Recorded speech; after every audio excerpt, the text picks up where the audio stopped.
Welcome to Clocking In, Voices of NC Manufacturing. I'm your host, Phil Mintz, Director of the North Carolina Manufacturing Extension Partnership, otherwise known as NCMEP. My role is to drive outreach to NC manufacturers, build relationships to federal and state leaders, and coordinate efforts to drive profitable manufacturing growth in North Carolina. Throughout my time working closely with manufacturers, I have heard the most quirky, curious, and memorable stories. I wanted to turn these stories into a podcast so that others may hear and be informed and inspired. From humble beginnings to manufacturing titans, from tragedy to triumph, I will be interviewing some of these manufacturers who have made North Carolina manufacturing the powerhouse that it is today.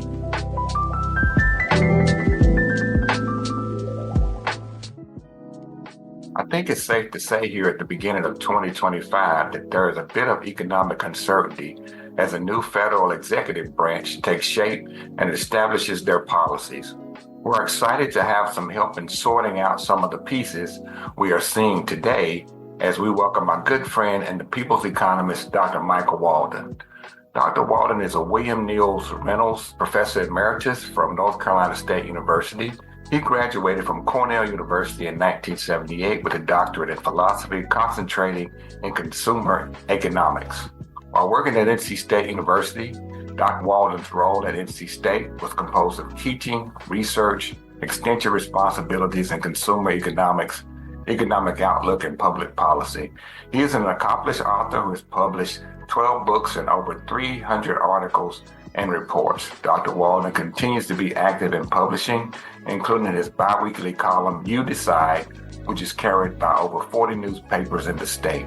He also contributes regularly to the WRAL TechWire publication. Dr. Walden, welcome back. Since the inauguration of our 47th president, the initiatives has been fast and furious, if you will.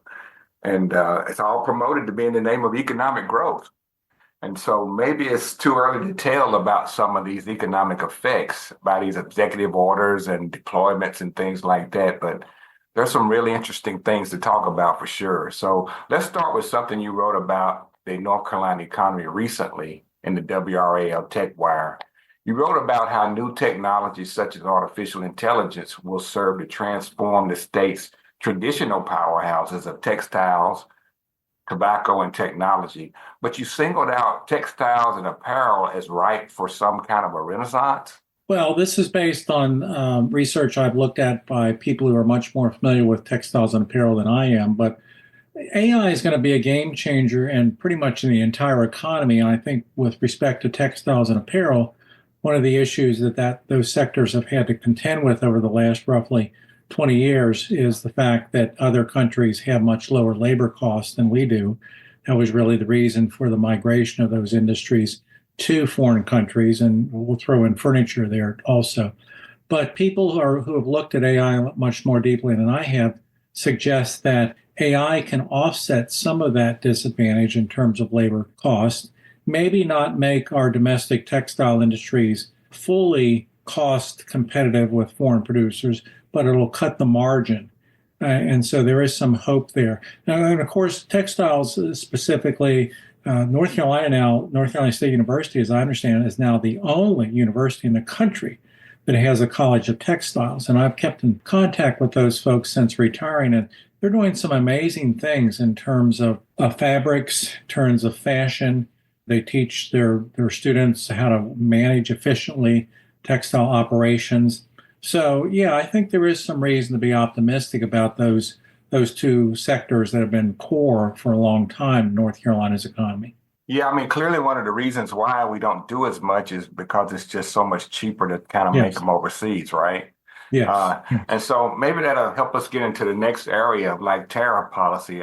Is there any tariff policies related to textiles? Yes, I think the president has indicated that he wants to, for some countries, I think he singled out some others, but when he talks about tariffs, he's really talking about tariffs across the board. This is an issue that there's some complexity here. Let me just start off as a professional economist. We like trade. We like trade between people. We like trade between countries. We like trade between businesses. We think that people and businesses and countries that specialize in what they can do best benefits everyone. So you make a widget cheaper than I can make a widget, and I make an umbrella cheaper than you can, so we trade. The president has a view, I think, when he looks at the trade deficits that the U.S. has with most of the world, meaning that we sell less to other countries than they sell to us. I think one of the big reasons for that is because we're the largest and most prosperous country in the world. But he views that as a negative, and that's fine. He can have that opinion. And he's, I think, using tariff policy. And a tariff is a tax, think of it, a tax or a fee on an imported product. And he's argued that, look, it's a win-win here. I discourage U.S. companies from buying imported products. And he said, and then at the same time, I'm collecting a lot of money from those foreign producers. Unfortunately, the president doesn't have that, in my opinion, and this is not a political statement. These are just economic statements. He doesn't have that quite right, because if you look at who actually pays the tariff, it's the importing company. So, for example, if I have a company that sells toys, Walden Toys, and I buy my toys, I don't make my toys, but I buy them from a company in China. If I buy $1,000 worth of toys from China and there's a 25% tariff on those toys, I'm the one who pays that. I pay the $250. Now, I will certainly try to negotiate with my Chinese exporter and say, hey, you need to eat some of this. But another option is to pass on that cost to my buyers. And the research that's been done by economists indicate that latter is the option that usually is taken. Now, another view of tariffs in terms of the president's intention is that he maybe knows all this and understands it, and his people understand it, and he's using tariffs as a bargaining tool because he has the advantage of being the president of the biggest, most wealthy, most prosperous country in the world. Every nation, every other nation wants to sell us stuff. So one viewpoint is that he's using the threat of tariffs or the actual implementation of tariffs to cause those countries to maybe perhaps lower their own tariffs. The U.S. actually has the lowest tariffs in the world. The EU, for example, has much higher tariffs on our products we sell them than we do with them. And I think you'd argue that's unfair. So one theory is he's using those to get those other countries to capitulate to what he wants, either being lower tariffs on U.S. products, or in the case of recently we saw with Canada and Mexico, he wanted them to do some things at the border. He wants them to do some things regarding fentanyl. So we'll have to see how this plays out. Is there any history of using tariffs this way? Or Well, the president did in his first term. Yes, he he was the one that started somewhat of a tariff war with China. Interestingly, he did increase tariffs on China, and the Biden administration actually have kept those tariffs. So the new tariffs that the president wants on China are in addition to that. And I actually think it's good to set out China as a separate case, not to consider tariff policy with China as the same we would with our friends, the Canadians, for example, and the Mexicans.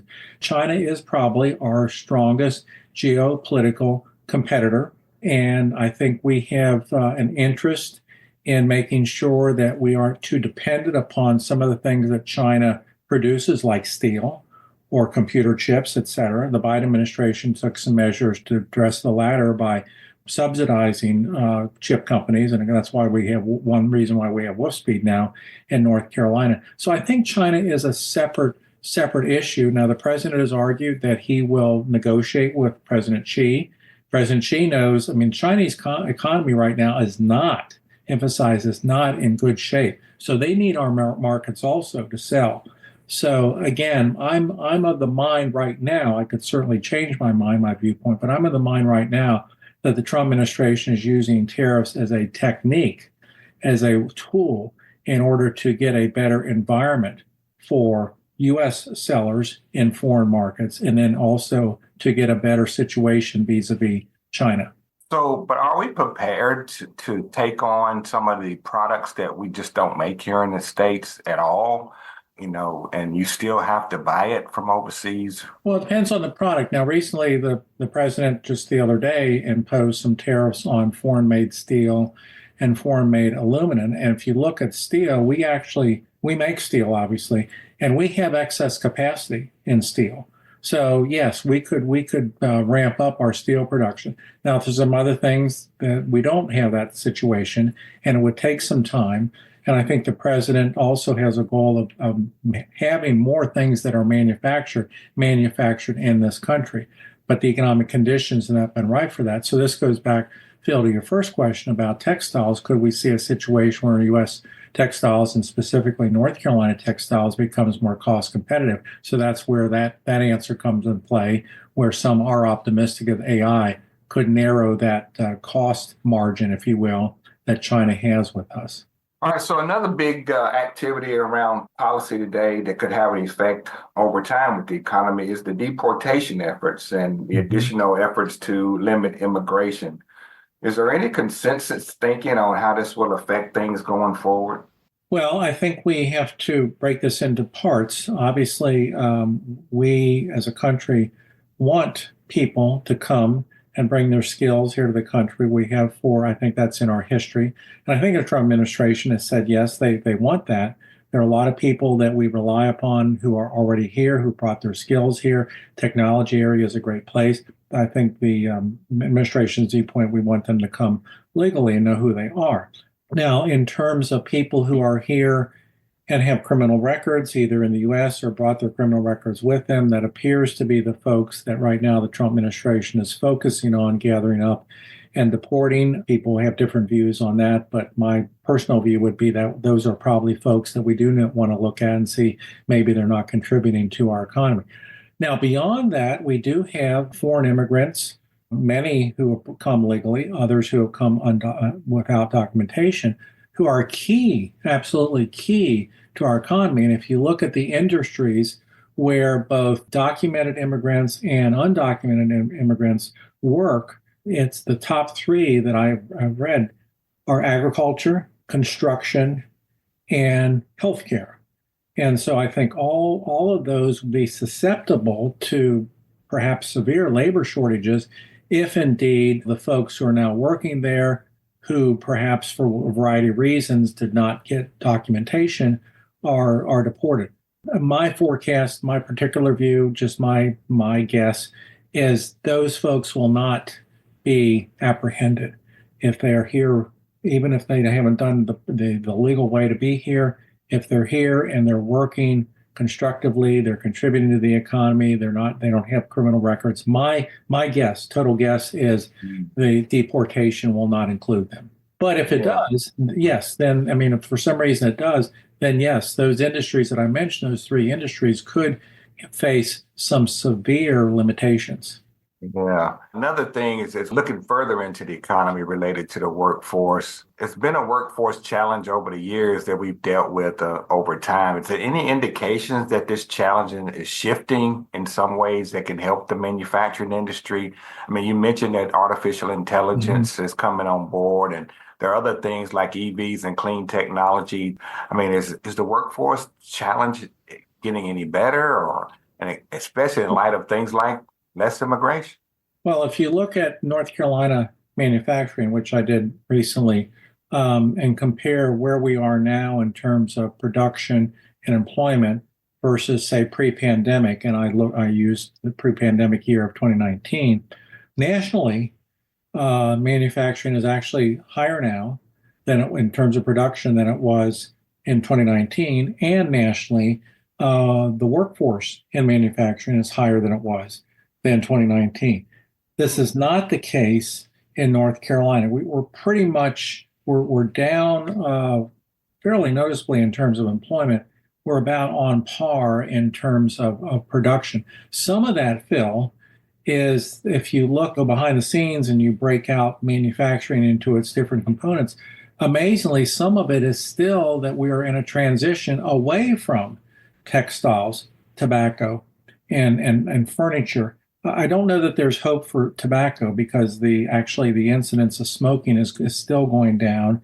And if you look at data on young people who are the future potential consumers, it's even going down further among them. So I'm going to separate out tobacco in terms of tobacco manufacturing. But I think in terms of textiles and apparel and furniture, yes, they do have a problem in terms of still being able to compete with foreign competitors. So this loops around again to my first answer. But yeah, AI is, I don't know how many superlatives I've read that economists and others have put on AI. I read the other day, someone said AI is the biggest technological development in U.S. history, second only to electricity. That's a big comparison, but it is going to affect pretty much every occupation, every industry. If you think about technological changes in recent U.S. history, it's primarily focused on what we would call blue collar workers. That's one reason why manufacturing is perhaps not as robust in terms of employment now as it was in the past, because there are more technology. If they go back to the assembly line, machines, robots, etc. But AI is not only going to impact those kind of workers, they're going to impact what we call the white collar worker. For example, I've read a lot of studies that say I just spoke to a group, I just came back from Durham speaking to a group early this afternoon, and they were composed of accountants and CPAs and bookkeepers, people who manage numbers and finances. One of the top groups that are going to be of employment are going to be susceptible to having their tasks taken over by AI is just those folks, because AI can do this and it can do it faster. So I think we're going to see a massive shift in who does what and what kind of skills you need in the future. And that's why one of the things that when I'm talking to, well, I should say to this group, because this is an impressive group, it has influence, but when I'm talking to other folks like you, I say one of the areas that I think we really need to put some brain power in is, do we need some restructuring in our advanced education, our community colleges, but mostly important is where I spent 43 years, the four-year colleges. Do we need to look at those colleges and universities and say, we need to restructure our degree, or some say degrees in certain areas may be out of date. Maybe we need to have young people go to the universities and train themselves in tasks and then put together their own portfolio of what they can do. So I think we need some thought in that. And of course, North Carolina is known for being ahead of the curve. So I'm confident that we will approach that at some point. Another significant part of the economy, I guess, is the housing area and interest rates, all of that, those things kind of marry together. What are we learning about the housing crisis throughout the states, especially as lower income households, first time home buyers are looking for something they can afford? I don't see the housing prices going in the right direction myself. And of course, interest rates are still continuing to creep up. I mean, what does that look like? It's still big. In fact, Phil, you may know, and your other group here may know that the North Carolina Chamber of Commerce just funded a big study to develop data that tells us in North Carolina the number of units that we're under water in terms of meeting the affordable housing need. And I don't have the numbers in front of me. I wasn't involved in that particular part of the study, but it's gigantic. I mean, it's in the hundreds, 200,000 number of units. I think 400,000 sticks in my head. What they did, they called me in to monetize that in terms of what it would mean to the state economy if we started building those units. And the impact is in the multi-billions of dollars. So that could be a big economic driver. Now, of course, the question is who's going to finance that? So there is a big affordable housing issue in North Carolina, and we now have some numbers that really give us some specificity. In terms of interest rates, that's really outside of North Carolina's bailiwick or any state's bailiwick. Interest rates are set in the market, and they're also influenced by the Federal Reserve. We had very low interest rates, as you know, right after COVID, because the Federal Reserve wanted to motivate people to buy houses because there was the fear that, hey, the economy might crash, which it did for at least for a short period of time. Then we had the inflation problem, and the Federal Reserve went the other direction, and they pulled back a little bit. If you look at their key rate was 5.25, it's now down to 4.25. But in terms of the immediate outlook, it looks like they're going to probably slow they're not going to push rates down as fast as what we thought maybe a year ago. Federal Reserve has this dual mandate that Congress has given them, telling the Federal Reserve, you need to use your policies to both keep unemployment low as well as keep inflation low, the inflation rate low. And sometimes those are incompatible.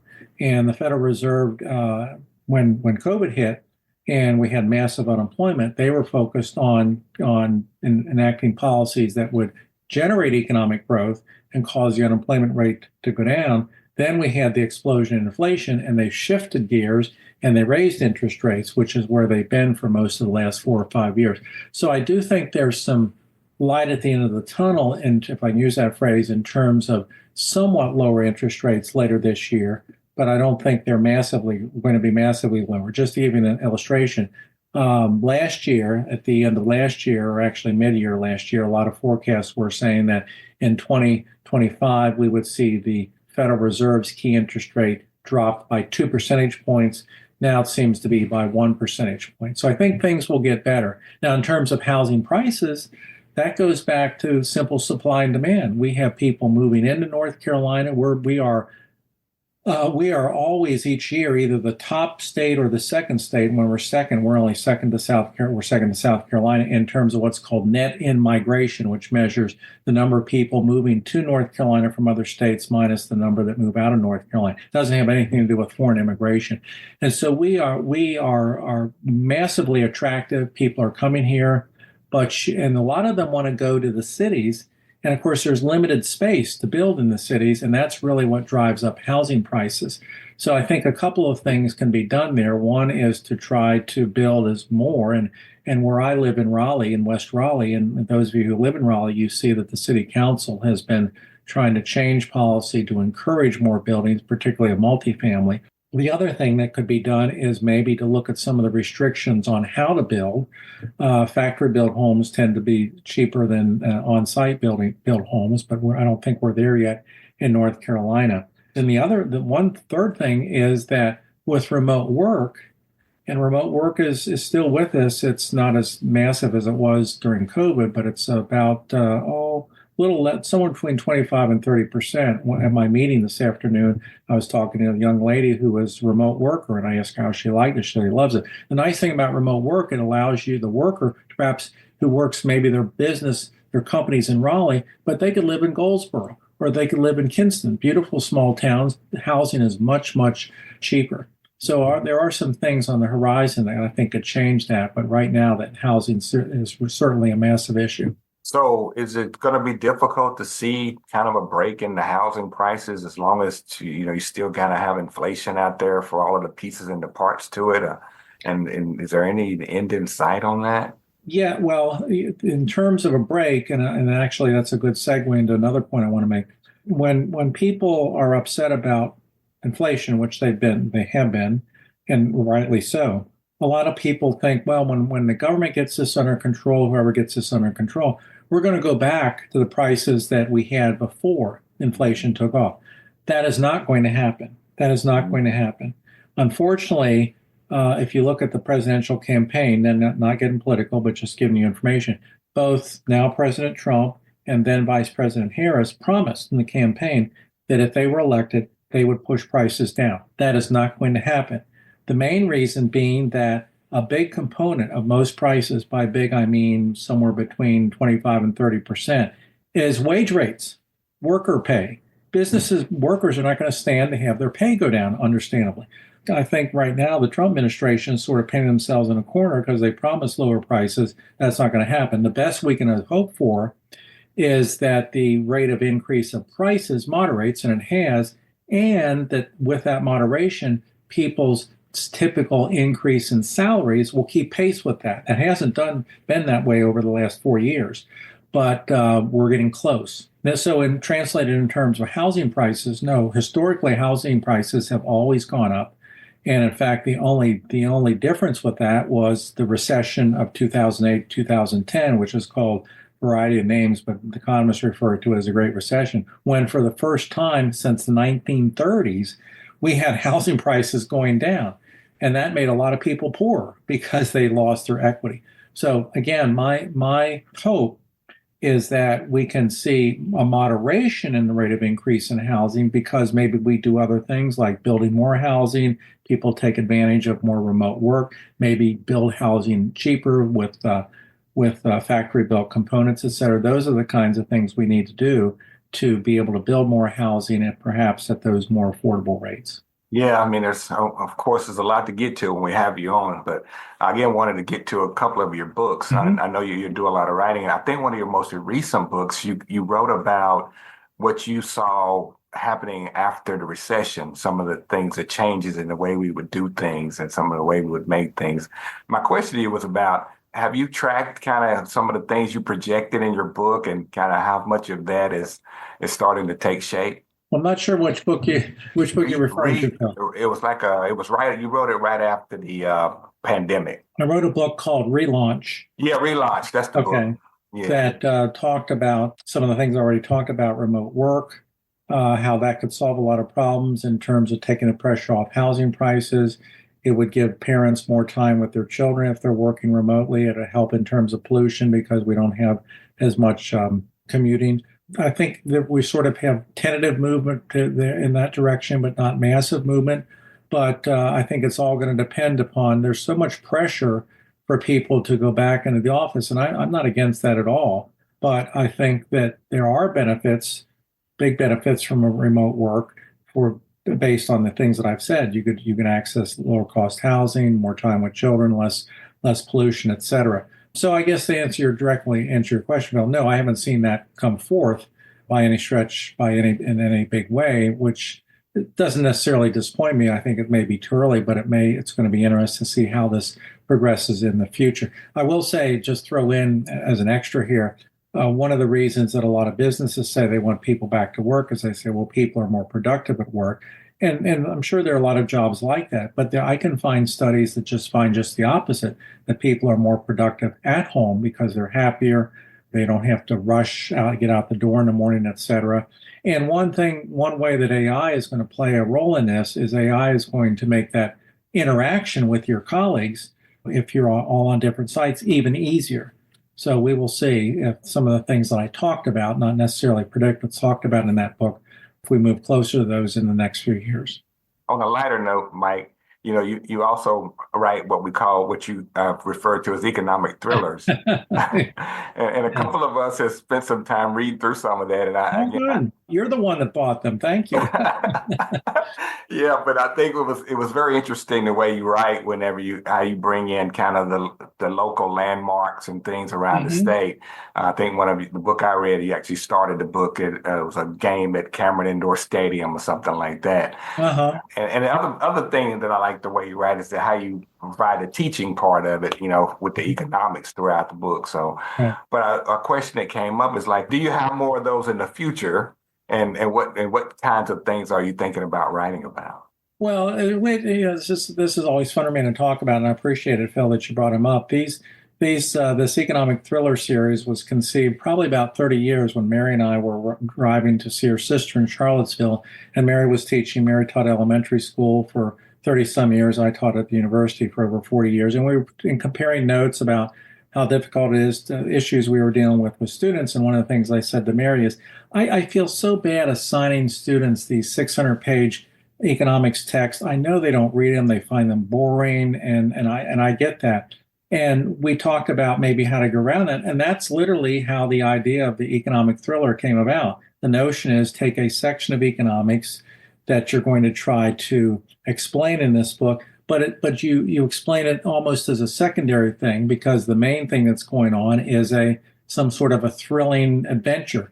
No blood is spilled in these, and we have a character that goes through all four. We got 4 books now, all of them. It's a female PhD who we happen to move her around for various reasons in the country. But each book focuses on a different chunk of economics. So the first one was macroeconomics, which is a lot of what we were talking today. The second one was microeconomics, which is the economics of managing businesses, et cetera.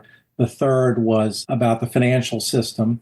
And the fourth, which was just published last year, was about public policy and taxes, et cetera.